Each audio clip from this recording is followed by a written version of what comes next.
Bobavakian Revolution. Number 33. The powerful positive experience of the 1960s movement. The crucial importance of uniting broadly against injustice and atrocity with open-minded engagement of different ideas and programs and principled debate over differences. In a previous message, number 27, I recall the experience of the free speech movement, FSM, at UC Berkeley and the overall radical movement of the 1960s, and the significance of that in relation to what is going on now, when once again there is crucial resistance against horrific atrocity and profound injustice, especially the genocidal slaughter being perpetrated against the Palestinian people by Israel with the full backing of the U.S., and the vicious attempts to repress the protest against this atrocity. What characterized the truly massive movement of the 1960s, with all its different tendencies, was a determination to actually put an end to the outrages that people were rising up against, along with a broad sense of being in this together in the fight for a better world, and the generosity of spirit as well as largeness of mind that went along with that. One of the significant expressions of this was meaningful discussion and debate about different ideas and programs within the broad mass movement, where the actual content and substance of opposing positions was gotten into, instead of petty bickering relying on cheap shots and distortion of the views of others, or the refusal to seriously engage views that are different from and might challenge one's own viewpoint. Even with the contradictory tendencies that did exist, why was there a very positive defining culture of the radical 1960s upsurge overall?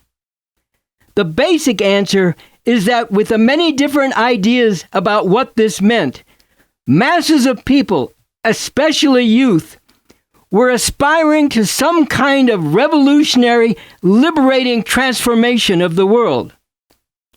Why the movement of that time did not succeed in bringing about the revolutionary change that literally millions at that time were aspiring to is an important question that is definitely worth digging into seriously. But that is beyond the scope of this particular message. I have spoken to this in talks and writings that are available in my collected works at revcom.us, including the article Bobavakian Response to Mark Rudd on the lessons of the 1960s and the need for an actual revolution. Infantile expressions of outrage or accommodation to this monstrous system are not the only alternatives. Mark Rudd was one of the leaders of the 1968 protests at Columbia University, and he later became one of the leading figures in the Weather Underground. For those today who are motivated by aspirations for a more just and far better world, those who care about the truth and understand how important a true understanding is of where all the injustice and oppression comes from and how it can be ended, those who can recognize that serious, honest, and principled engagement of contending ideas and programs is a crucial element in arriving at the truth, especially of really profound and critical matters. There is a great deal to learn from the positive culture of that inspiring mass movement of the 1960s.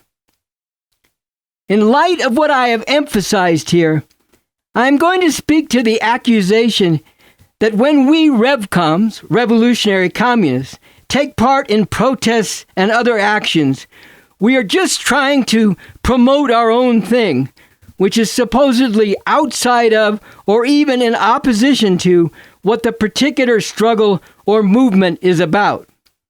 This is completely false, fundamentally wrong.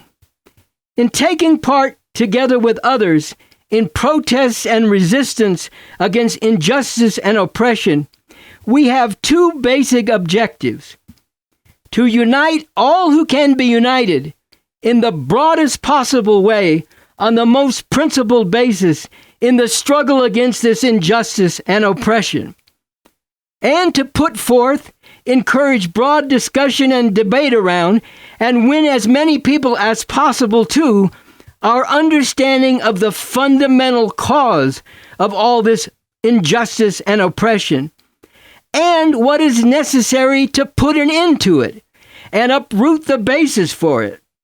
Our scientific understanding that all these injustices, all this oppression, is fundamentally rooted in this system of capitalism imperialism.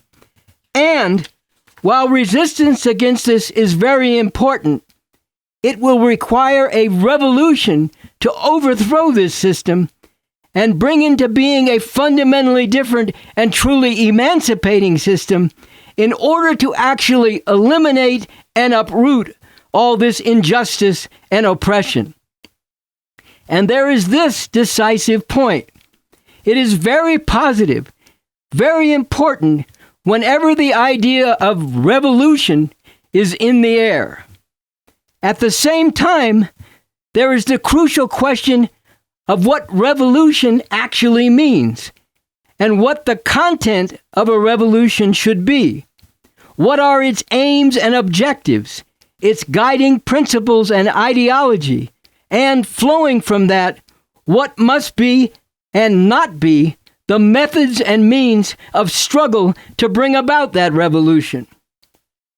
Once again, this emphasizes the crucial need for principled engagement and debate about all this. And most fundamentally, what is the cause of all this injustice and oppression, and what is the solution to this? We Revcoms are always anxious to engage in such principled engagement and debate, with the recognition once again that this is a necessary and crucial part of getting to the root cause of and the actual solution to all the terrible atrocity and needless suffering to which masses of people, not just in this country, but throughout the world, are subjected, and the very real threat to humanity that is posed by the current and accelerating direction of things under the domination of this system of capitalism imperialism.